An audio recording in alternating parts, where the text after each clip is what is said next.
Hello, everybody, and welcome to today's UCL Global Business School for Health, MSc Biotech and Pharmaceutical Management Taster Lecture.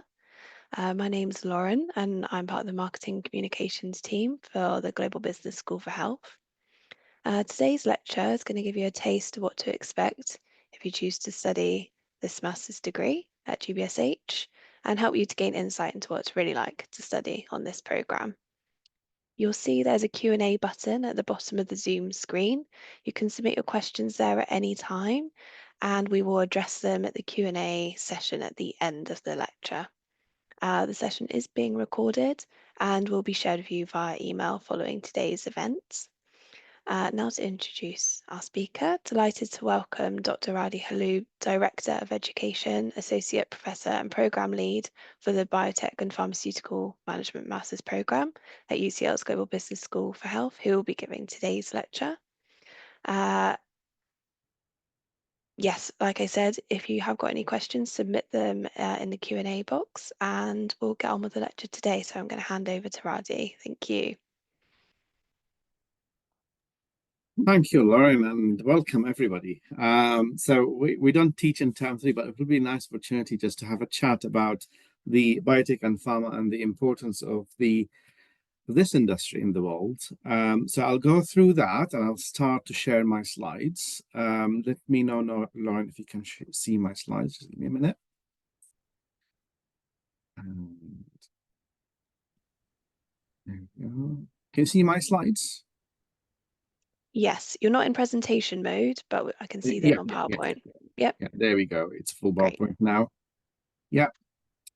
Well, welcome to the Biotech and Pharmaceutical Management. I teach this program with passion, actually, because I think that, the pharmaceutical companies are the engines of healthcare. Just imagine we don't have pharmaceutical companies during COVID time. How will we get the vaccines and what do we need?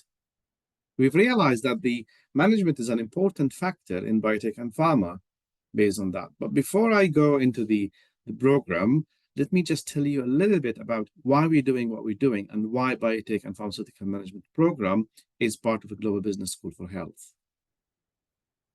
So the Global Business School for Health is the world's first business school dedicated for health.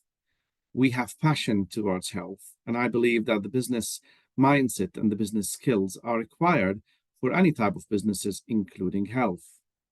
In order for us to sustain that, service and make sure that our resources are up to that level, we need these soft skills to be embedded in our behavior. The Global Business School for Health identified many of these aspects that are on demand from the employer's point of view. So we launched that based on our aims and objectives and values and vision. So we are the global leaders for business and research education for health. We are probably the only school that's fully dedicated for health. And we aim to empower you, to empower students, to empower companies, to empower everyone in the field, in terms of research, education, professional community, to accelerate health system innovations for the improvement of societal health outcomes globally. So we identify this as a global impact, and we identify this that the health cannot be limited into one area.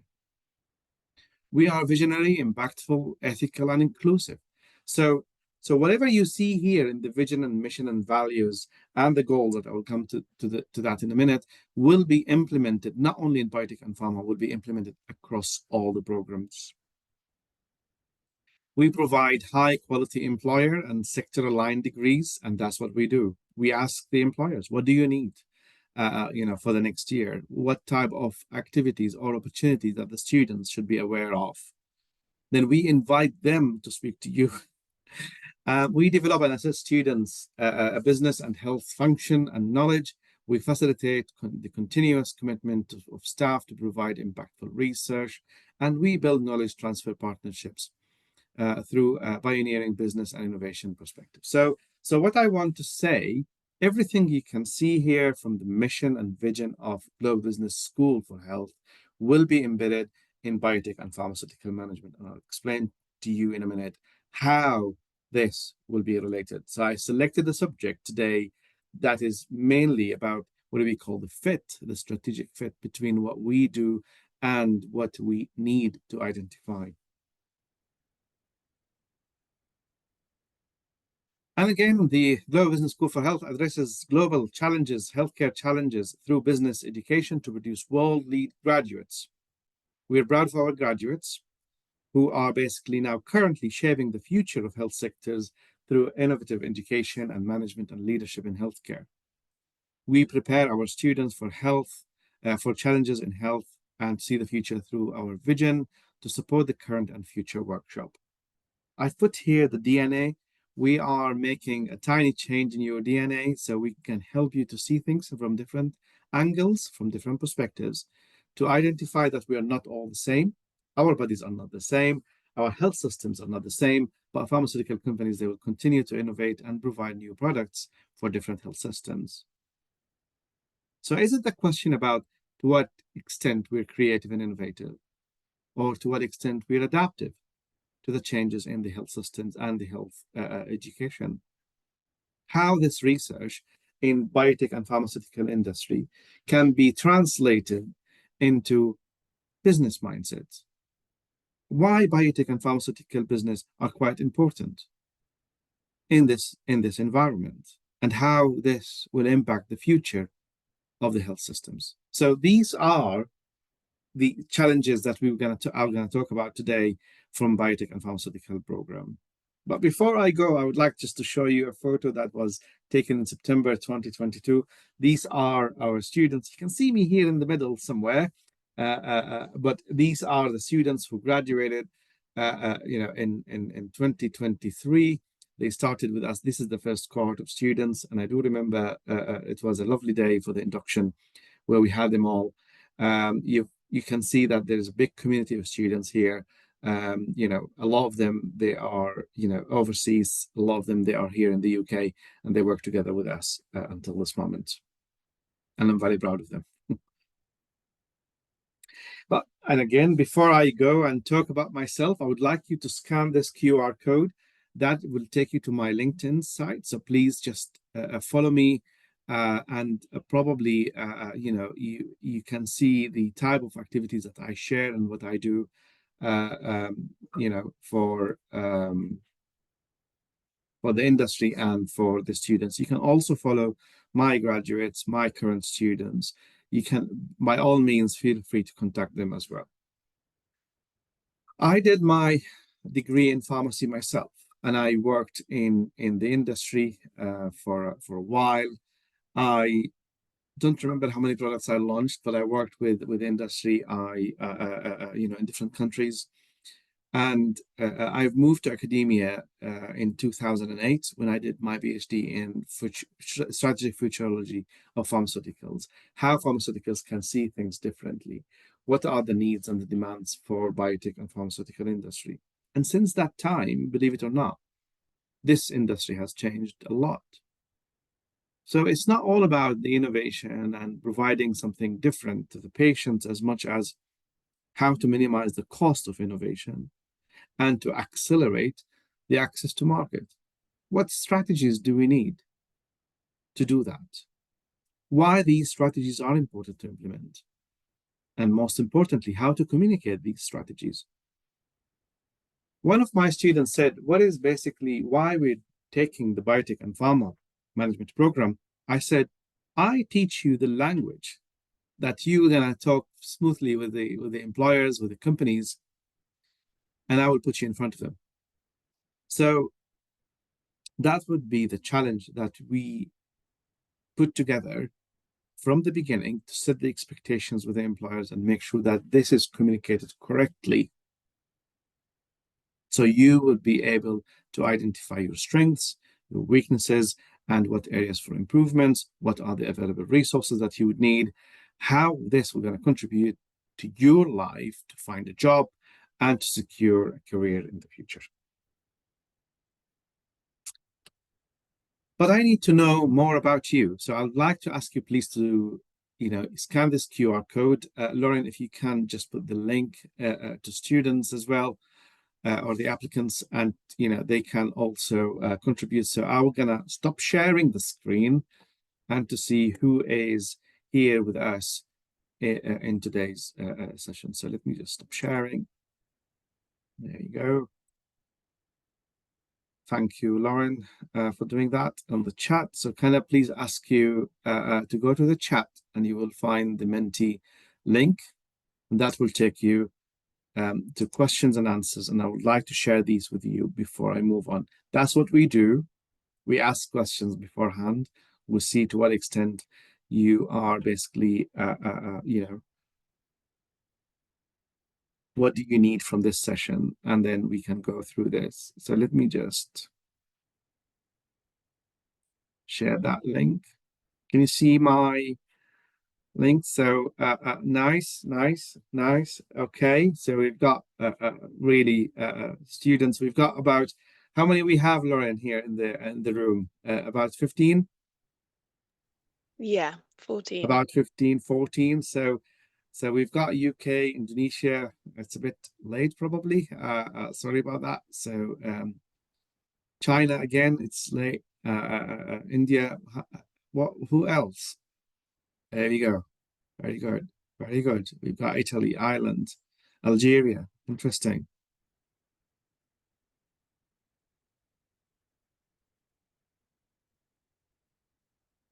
Yeah. What else? I'll present this. We've got somebody who's commented as well, saying that they're from Kenya. I don't think they've completed the Kenya. Mensa Very this good. time. Yeah. So all of you coming from different countries, but you all share one language. And that is the language that we're going to teach you in this program. Is the language of biotech and pharma is completely different from the normal language for health. So we look at biotech and pharma from different angle, and we've got here, some more students joining, which is great. And you're going to learn about the Indian context, the Chinese context, the Indonesian context, the island. How did they do it in Ireland? Is it different from the UK or not? So that's what we really encourage you to think about when you join this program. We have high diversity in the program, different background students, from business and from science background, and that would be really interesting. And I would be really keen to hear more about your country. So I want you please to answer this question. Select the right option. I secured my place to join the program in September. I did not secure the place yet. So yeah, that would be great.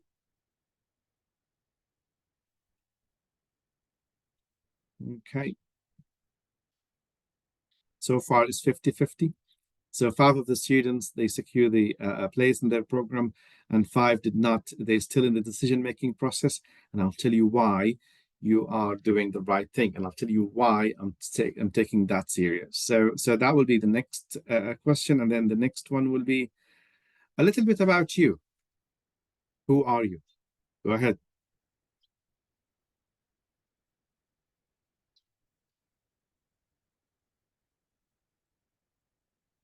There we go. I worked in the industry 3. Interesting. I have a degree in business. Very good. I'm a pharmacist. Excellent. I worked in the industry. I can see the passion. I can see the enthusiasm here. Fantastic. Fantastic. So if I do the maths, here, the probabilities, I'll use my probabilities now. So there's a lot of students coming from science background, making a lot of sense. Pharmacists as well. So one of the pharmacists might be a business background, or might be a science background, maybe. And almost 40% of you guys work in the industry. You have the experience. You've probably been there, but I don't know what type of job titles you've done or what type of projects or initiatives you have created and which country, but that's fine. And then the next question, what do you think? Why do you think studying management in pharmaceutical industry is important? Can you just type here, small examples? Why do you think studying management is important? And then I'll go through these very quickly before I jump back to my slides.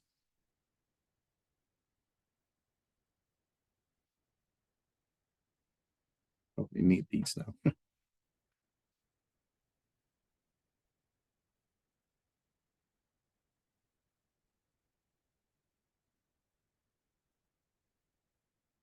Very good.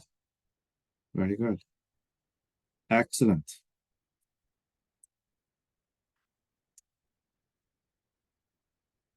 Medical affairs.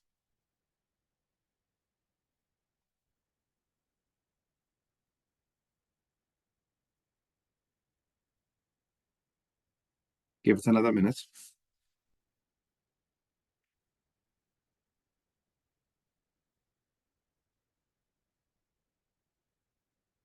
Good.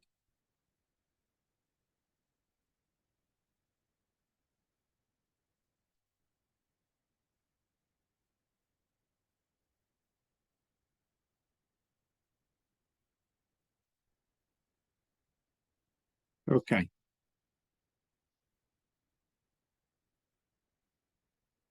Excellent.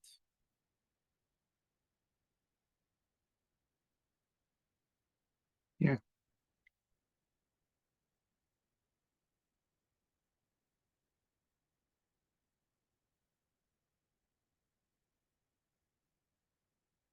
Okay. Good. Good. Really good answers. Fantastic. So let's start with the first one. I like that one, to remove ambiguity and start our career. And guess what? You already started your career, my friend. You are in the right path now. And when you join this program, you're already there. It's not after you graduate. I always tell my students, well, well done. That will be the start of your career to do your master's.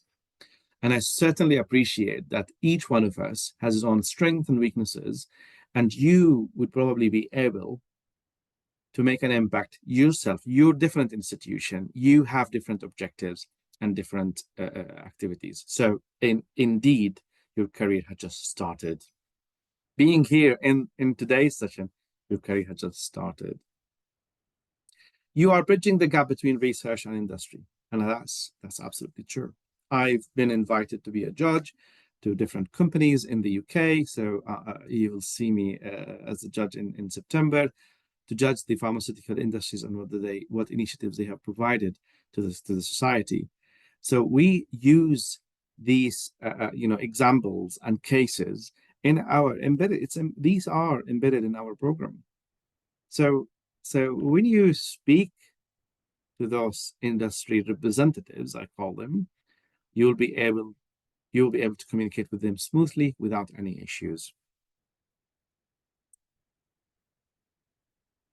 For me, a great pathway into medical affairs, that's absolutely right.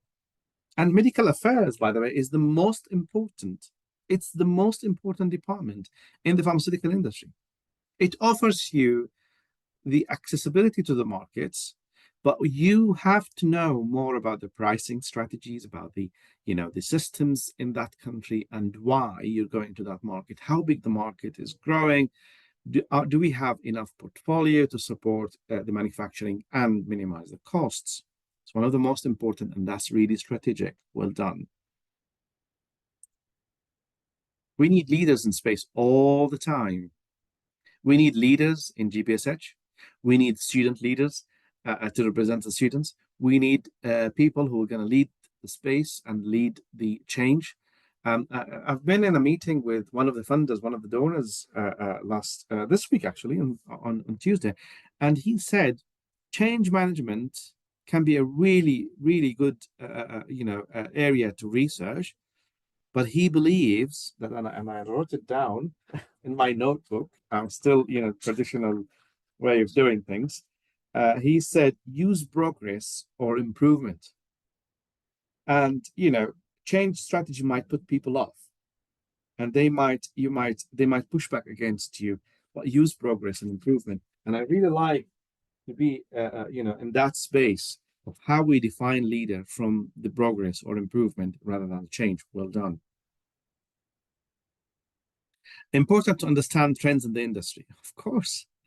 There are so many trends. It started, the whole industry of pharmaceutical business started as a small pharmacist shop where you can go and the pharmacist will give you the prescription. It didn't start with diagnostics until what happened in 1948. We'll talk about the details when you join. And then this is how we became a highly regulated industry with different trends and how this will impact the medicine. That's really interesting. To help bring medicines to patients, that's so important. Bringing medicines to patients, that's, it's passionate and it's important and it's getting emotional, where the role of pharmaceutical industry, their responsibility is to bring medicines to patients across the world, not only in their local country. I think diversity in management is so important. For example, in my home country, medication is brought from abroad. We need advocacy for our local issues. That's fantastic. I call that local representatives. It's the demand of the local representatives in that country, but it depends on many factors, depend on the consumers, which will be the patients, the customers, the doctors and the nurses, and where are they coming from, what type of issues we're talking about, for the patients, and the local issues that are important to be addressed by pharmaceutical companies. There are factors that pharmaceutical companies might not be investing in, and that create what we call the orphan diseases or the orphan drugs that are not really grabbing the attention of the investors because of the small market size. But that will be a continuous challenge for pharmaceutical industry. I'm going to talk about that. I like the diversity in management also in that term. To resolve gaps, example, female health. Yes, indeed, there's a lot that we need to learn about that. Yesterday, one of the students presented their poster. The research was about female healthcare and how this can be addressed. She's doing this in her home country, as part of the research project. To get more familiar with the global strategy, indeed. There are so many demands by different countries, and global strategy cannot be standardized, but it has to be flexible and got higher flexibility where you can change it a little bit in different contexts for different countries, for different patients. Change or create new policies to create big impact, as I said, in such a huge industry is very profitable industry. They pay well, and they are basically asking for a lot of support and a lot of balance between what you do, maintain the profitability. Pharmaceutical industry is a profitable industry, and I think that they are reusing the profits into their future research, and that's what they do. And also navigate complex international regulatory frameworks. That's really interesting. You can find all these regulatory frameworks available on the website, and the variations between the ANDAs and the FDAs and MHRA approval process, and what happened during Brexit, after Brexit, the tax return, the impact on the import and export costs will always have an impact on the APIs producers, like in India. I know we've got students here from India, so India is very well famous with APIs and generic pharmaceuticals, and how this will going to impact the pharmaceutical industry in the future. Fantastic, really good comments. The last question, I guess, what are the main skills you hope to gain from this degree? Can you just label, I think 3 are suggested here, just go for it very quickly. Then I have to go back to my slides. As you can see, I'm using every single minute, during my presentation. So can you please just add your main skills you'd like to add from this degree?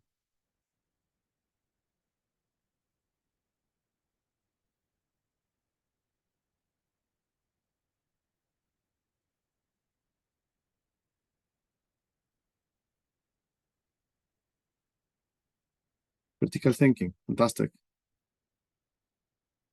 That's one of the key competence for GBSH. Strategic planning, fantastic. Product management. I was a product manager for one day. Industrial knowledge, corporate communication, business, what else? Analysis, pricing, consulting. Interesting. Very good. Very good. Strategy management. I lost count now. Entrepreneurial skills, fantastic. Excellent. That's really good. That's basically what we expect, you would gain out of that one. If you, I'm sharing this. So as a group, you can see that we are different. We have different skills that we would like to gain. That's really good. I'm gonna save these and I'll share it with Lauren so she can share it with you later on. And the last thing is, what do you hope to learn from this session?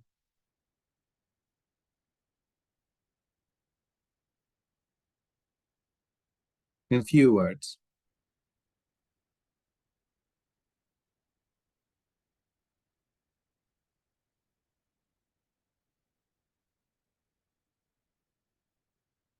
What to expect. Good. I like that. That's the art of making decisions. Expectations, scenarios, choices, and decisions. Fantastic. Gain service level idea about the course. An overview of how it's going to be. Depth of the classes. Fantastic. See the ways of future lecturers and the style of delivery info to get the feel of what lecturers will be like. All right. An overview of how going to be organization of the program. Very good. Very good. I'll cover all that in this presentation. Any more? We have 7 out of 10. So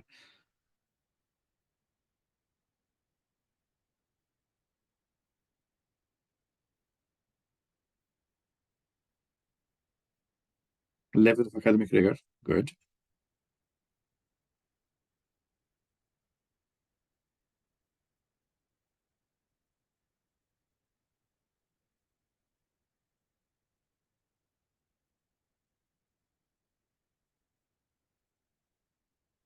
Okay. Right. I'll keep that. This way. I'll keep that open, but I will stop here and I will just go back to my slides because my target is to finish the Menti before 1:30, which is good. So it is 1:29. So let me just stop sharing and let me just go back to my slides. There we go. Can you see my slides, Lauren? Yes, all good. Good. All right. So the vision of the program, this course equips future leaders with management skills to navigate the uncertainty. We are changing all the time. We've got different diseases all the time. And we have to be able to identify the uncertainty that, how to deal with the uncertainty, generate knowledge through a distinctive practical research approach, and shares our experience, our expertise with partners to globally transform the biotech and pharmaceutical industry. You're coming from different backgrounds. You're coming from different countries. You will be able to make an impact for your local countries, and you will be able to make that tangible impact and how this we're going to, move the industry forward from being globally only to local and to be globally accepted. So my message to you, and that would be why you're doing what you're doing. If you aspire to work in the biotech and pharmaceutical industry, this course is tailored for you. Our goal to enabling you to adapt. That's number one, to adapt the industry changes. I will introduce you to the industry changes every week. Every week, you're going to have something new. Actively contribute to its development, how this has been developed, how this has been evolved over years. Nurture responsible leaders. You have to find the balance, which is not easy for the industry experts and the consultants. They know that very well. It's how we maintain the access to patients in a good supply of the medicines, whilst at the same time maintain our profitability and sustain these engines of healthcare. That's what I believe. Pharmaceuticals, biotech industries are the engines of healthcare. Without them, we can't move an inch. So they drive innovation and research to manufacture and produce new products. These new products are available for new patients or for new type of diseases to sustain our existence and maintain our healthy lifestyle. So McKinsey produced this framework, which I think I really enjoyed that, is about the challenges and demands for pharmaceutical industry. They look at the environmental, the operating environment, where we have the activities influencing industry. So workforce changes, and this is where we are. Let's see if this is going to work. This is basically what we focus on the new work expectations, labor market challenges for pharmaceutical industry. Those scientists that they work with pharmaceutical, as we work with, scientists who work with pharmaceutical industry and biotech, they are part of their assets. They are part of their assets, and they are basically influencing the environment. And the comparative dynamics between pharmaceutical companies will shift. We're going to move the direction of the healthcare. So a pharmaceutical company is producing a new product that is basically running in the industry pipeline, and they have competitors that are competing with that existing new or the new product.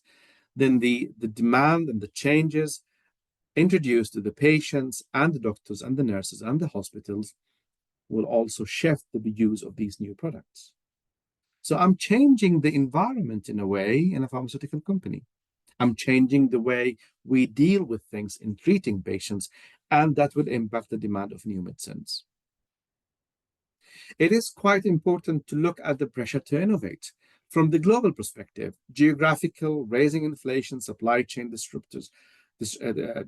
So the pharma industry is literally squeezed between the tax income, with the changes in the tax structure for some countries, main countries in the world. Then you look at how this is going to impact the industry. The conflicts between countries will impact also the import and export strategies and the prices as well. And how this new development, especially the digitalization of the healthcare, and how this will impact the pharmaceutical industry. You cannot reach patients through a platform now, and that's what we call patient-centric approach, where pharmaceutical companies, they create something that they reach the patients, especially for chronic patients or cancer patients as well. They will get to learn more about the clinical trials. They will get to learn more about the research and innovation. But are they all doing research and innovation in the pharmaceutical industry? Yes and no. The cost of investment for producing new products is quite massive, and it needs long time investment in the clinical trials and in the labs. So according to the studies previously, the cost of producing new products before the AI in healthcare probably taken about 15 years, 17 years after the stage 3 clinical trials. And then before you go to the market, you need to test the market, and what we call the post-marketing survey is done just to make sure that whatever products that's produced is basically can be consumed, and they have the demand to design their marketing strategies. So pharmaceutical industry and pharmaceutical and biotech industries are not an easy subjects to understand in terms of management skills and what do they need. There are a lot of changes around the pharmaceutical industry. Now the pharmaceutical companies, they use the AI tools, and that's what we examine the students this year, is about the use of AI in creating partnerships between different companies. So they become suppliers for the originator companies in a way, to understand that we shortened the length or the years to produce new products. That helps the clinical trials people to identify these platforms, to cut down probably number of years. When you cut down the number of years, that means you access the market quicker, and you're generating cash, and you're generating income, and you access to the patients, or you respond to the patient's demands quicker. But is that the only issue that we're talking about? No, not really. Pharmaceutical industry, they changed a lot. They used to be separate identity. They used to have their own identity. Well, I am that company. I have my identity. I have my mission, and I have my R&D there. I have my supply chain there. But it's not anymore, because they are trying to acquire different biotech industries and biotech companies. who are basically producing new products. So we're members of Bioindustry Association, and they create new molecules, new products that these are appealing to pharmaceutical companies. The question is how they approach these companies and how they create these contracts. Very interesting subject.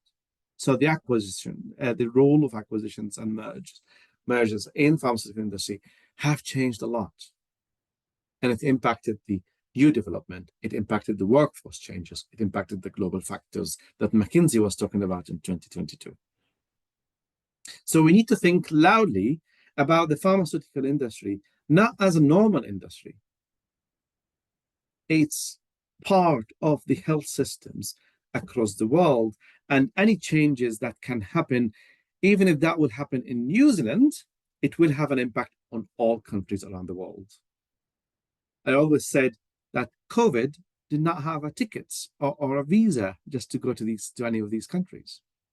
The reality is, it's a global pandemic. It affected everyone. And all global pharmaceutical companies, all companies, they work together to come up with a solution. Yes, they created more competitors with a vaccine, with a COVID vaccine. But where is COVID vaccine now? Do we still have COVID vaccine? Probably yes. Is there a demand for COVID vaccine? What's happened? We became more resistant to this virus, I hope. And now it's becoming part of the flu vaccine, maybe. So I'm going to present in France next month, and I'm going to meet with one of the biggest vaccine producers in the world in France. And I know they are building big facilities in India for the supply chain of vaccines. I know Oxford is doing some work in Africa. So we have a lot of demands about the vaccine. Now, vaccine by itself is a very unique business model. I'm going to talk about vaccine in one of the weeks anyway, in delivering policies and practices. All right. So with regards to the challenges and demands for biotech and pharmaceutical industries, you will find that there is a relationship between different modules that we deliver here at GBSH. So we deliver the marketing, we deliver the supply chain, we deliver resource and competences, we deliver a little bit about the manufacturing, market demands, competition, pricing. They are all related. That block is basically represent what do you need to know and how do you provide what is the relationship between costing, resource and competences, costing and external stakeholders, the culture and manufacturing, competitiveness and the sustainability. It affects everyone. You're part of the decision-making process literally every day, and your decision will going to impact your future progress in producing new products. I'm aware of time, so I know we will have time for questions and answers, but let me just move ahead. But before I go, this is something that I really want you to consider seriously. It's not about the firm and fit within the environment. It's about you. Where do you fit in all that?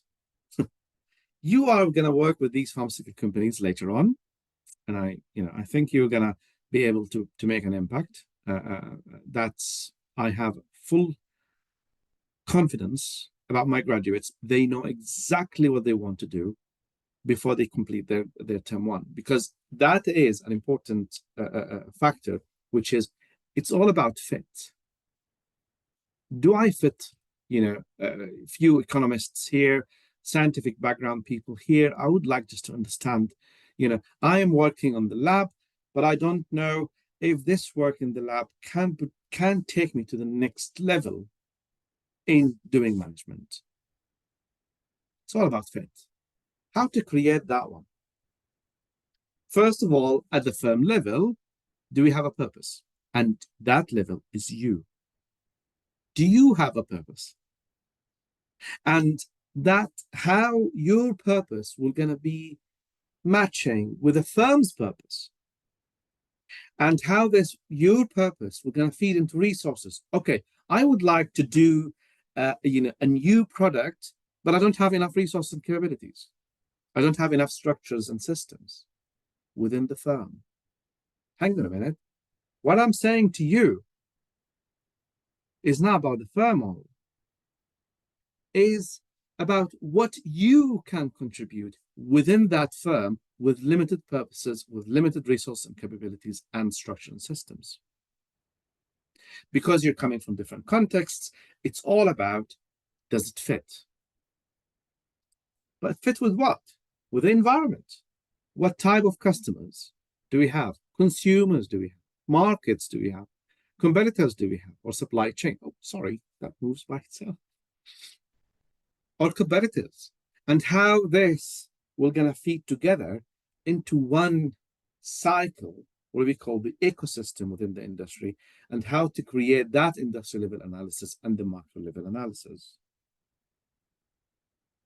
And then someone might say, oh, I thought the pharmaceutical industry, the strength of pharmaceutical industry is their ability to create new products. Is it? Are you sure? Or is it about, do they have environmental, or do they have the fit between them as resources and competencies, structures and systems, purpose, aims, and missions within the current environment where they operate in? Superior fit, that means they are strong enough. And that's where you should find yourself. We're going to teach you in this program the strategy, going to teach you economics, the macroeconomics. We're going to teach you the supply chain, marketing. The question would be, is where do you find yourself? Where do you find your fit in a superior way? So, which environment we're talking about? Are we talking about Australia? Are we talking about the North Africa, Canada? What fit we're talking about? How do we define environment? Environment is becoming global. It's becoming something really huge.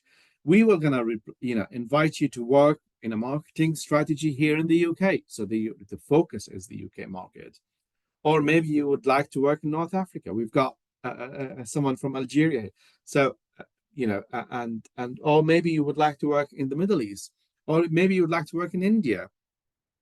So the context of the environment is defined in different levels. The first level is the macro environment and the global environment, and how the dynamics between the macro environment and the global environment will interact with each other. So the globalization approach of the environment is fully implemented in a pharmaceutical industry. You need to remember that all the time. Oh, more countries. So challenges continues toward the changes in the technology. A company in the Far East might be more advanced in the artificial intelligence, but it will have impact on the global pharmaceutical industry. Responsibility. One of the companies are much more responsible. They work with the WHO. WHO is they're funding their operations, decision making, and that's what we teach. We teach you the art of making decisions. We teach you the ability of evaluating these scenarios and making the right ones. Your ability to criticize the regulations, your ability to find gaps where you would say that's a market opportunity because the regulations would allow it. I went to the US to Harvard workshop, and that was in March, and I saw one of the products are available on the shelf of the pharmacy. And I said, oh, that's a prescribed product here in the UK. So why this is on the shelf here whilst it's prescribed? And while I was watching the TV at that night with my uncle, and said, oh my goodness, they are promoting these medicines in the adverts on the TV and the radio. So I find this extremely fascinating because that impacts the regulations. If I do this here in the UK, things will go a bit difficult on the companies because that's a breach of the regulations. But these companies are available in the UK and in the US. So what type of strategy they are interested in, how they are making these decisions, and what do they want to improve. This program, we're going to teach you to assess and justify your decisions. It impacts you. It also teaches you how to adapt rather than to resist. Resisting will not lead to a lot of progress because most of the changes are environmental. You can't control it. We will teach you how to innovate rather than to recreate. Why would you recreate something that's already existing? What will be the next move or the next step after producing new products? We will teach you how to identify risks and opportunities and how to grab these risks or opportunities and to avoid the risks and to calculate these risks as well as part of your degree. Again, this is our building. I'm almost there, Lauren. Only 1 minute, and I'm done. So this is where we teach, the program. You can see the, the bridge, and you can see the stadium behind it. And this is the Marshgate building. I'm hoping that I'm gonna be able to see you in person in September. But if you have any questions or you have any comments, please fire it up about the program. Lauren, would you like me to speak about the open applications here, or do you want to take over? I'm happy to take over now. So thank you so much, Radi. These are just a few key dates to have be aware of. I know we've got people on this call who have accepted and are joining us in September. We've got people who are thinking about it, our offer holders, and we've got people who are considering an application still. So just as a reminder, applications close if you require a visa on the 27th of June, and if you don't require a visa on the 29th of August. If you've got an offer, you have 5 weeks to accept that offer, make your decision. And we do have a lot of scholarships available, and some of these scholarships are specific to the Global Business School of Health. Some of them are specific to studying at UCL East, which is where our program's based, and some of them are UCL wide. So we'd encourage you to have a look. I'll share that link in the chat now. And our application deadline for our scholarships is 29th of June, so it's coming up. We wouldn't want you to miss out. So I'll just share links that are relevant to that slide now. And then, Radi, do you mind just going to the next slide? Thank you. And these are ways that you can keep in touch with us. So we have an in-person open evening on Wednesday, the 4th of June. A lot of our program leads will be there. So if you're UK based or London based and you can make it down, we'd really love to see you, have a chat. If you're interested in our other programs, we've got our other online taster lectures coming up. So the same as this, so a different program. They're running until the 26th of June, all different dates, all different times. I'll share the links to these as well in a second. But there's QR codes on the screen if you want to scan to book now. And we're also offering one-to-one appointments. So if you'd like to speak to Dr. Radi further in a 15-minute one-to-one, then you're very welcome to book in. His calendar's open. So you can find a slot that suits you and book in for that.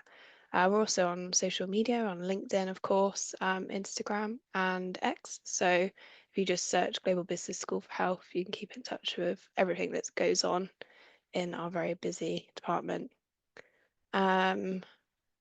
That's it from me. I'm going to just share those links, and whilst I do that, if anybody has any questions, now would be the time to submit them.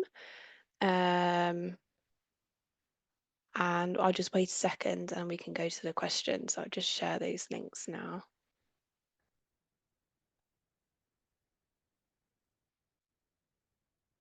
Can I stop sharing my screen, Um, Lauren? Or do you have anything else to speak about? That's it. that's fine. Yeah, let me just pop those Okay. in there. So yes, I've just shared links to all of those possible events, things to book for. And for our Q&A, like I said at the beginning, there's a Q&A box at the bottom of the screen. You feel free to type in your questions there. We have got 8 minutes till the end of the session, so not too long, plenty of time to answer a few questions. We've got one question here. If I've submitted an application, what's the maximum time until we receive a response? And the applicant applied in March. I would actually need to check that. I don't know, Radi, if you're aware Usually, of the that. admissions make the initial check. That might take at least 10 working days. So after you submit, it might take a while until we get that from the admissions. But by all means, you can always email us, email me or Lauren, and we're going to ask the admissions about your application.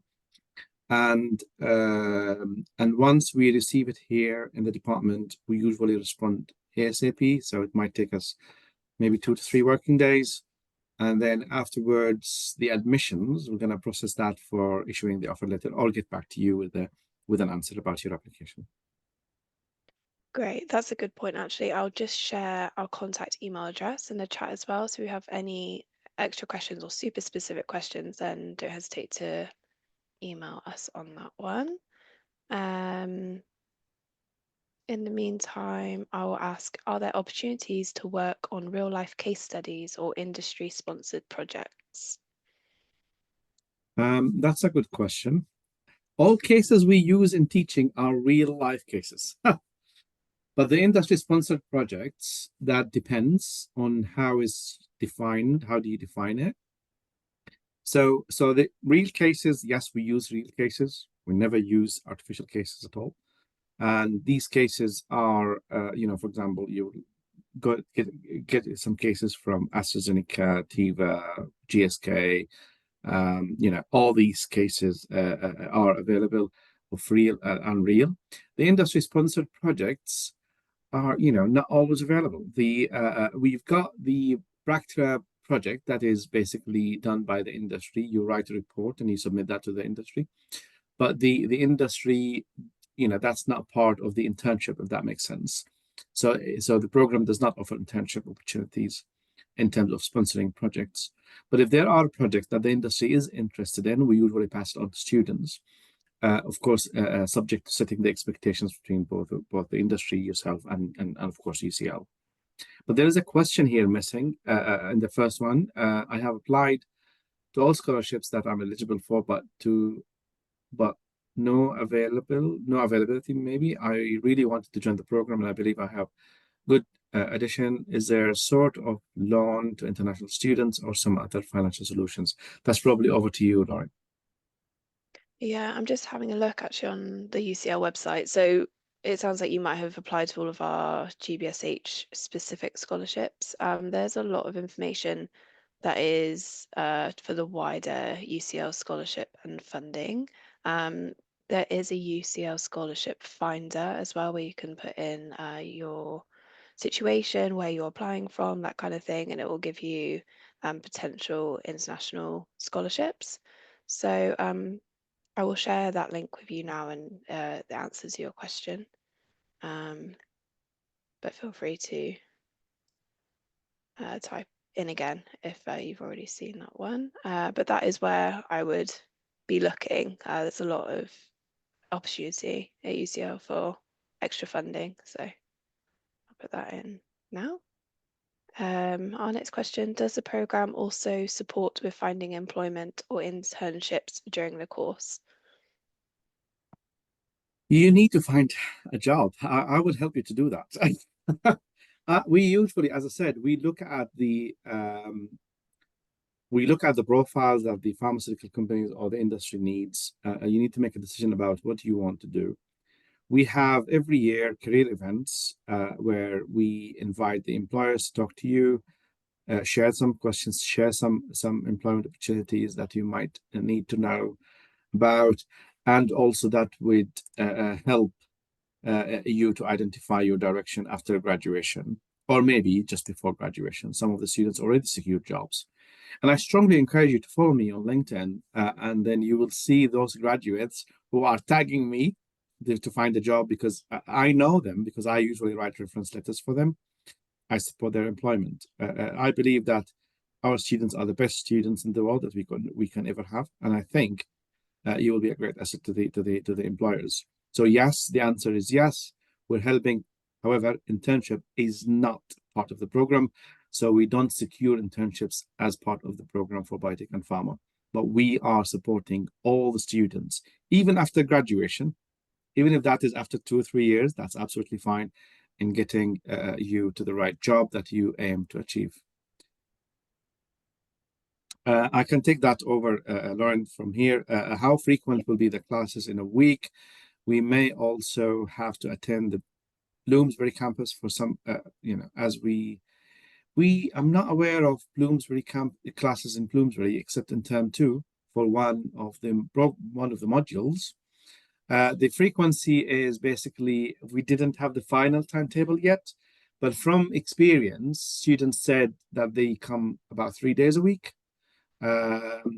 Some students, they got 4 days a week, but 3 days. A lot of the students said they come in 3 days, but it's their choice of about the selecting the timetable or being selected to the timetable. We're quite flexible with some justifications of changing the timetable, but you probably need to know that UCL is a huge university and we've got so many courses delivered. But from top of my head, I think most of the students said that 3 days a week will be enough. More details will be announced when we have the timetable ready. By all means, you can reach out to us and I can show you where we are in the timetable. They are supposed to announce the timetable end of this month, early next month. So we are all waiting for that one. The question here, hope to get into the program. I feel like it's a good fit for me. I like that. I like fit for me and my goals. That's really good. I really like this language, and that's basically what the employer is expecting from you after graduation. How do you fit within this company? Always remember that. Always remember that. Always. So what is the class size?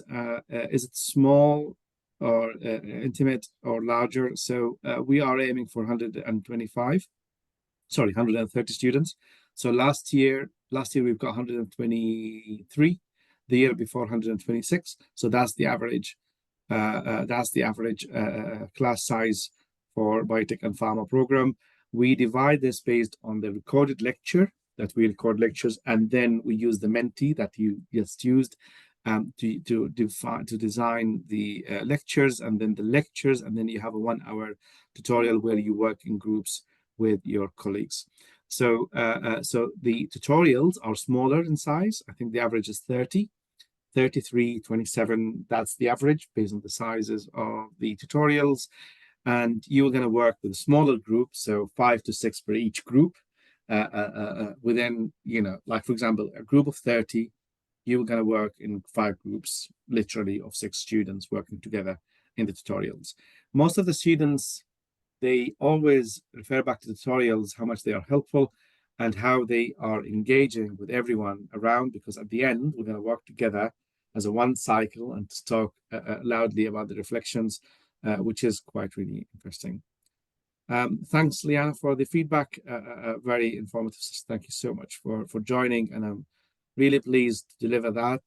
I felt I always say that you are giving me the encouragement, the students giving me the encouragement, and obviously the questions. You've been brilliant, really good questions, really high engagement. By all means, get in touch with us if you need any help, or with Lauren. We're all here to support you and help you to making the right decisions. Thank you so much, Lauren. Over to you. Brilliant. Okay, thank you everyone for joining us today. Just like Dr. Radi said, if you have any further questions, don't hesitate to get in touch with us. The email address is in the chat now. And we'd just like to wish everyone a pleasant rest of the day and weekend. All right, thank you so much. Bye.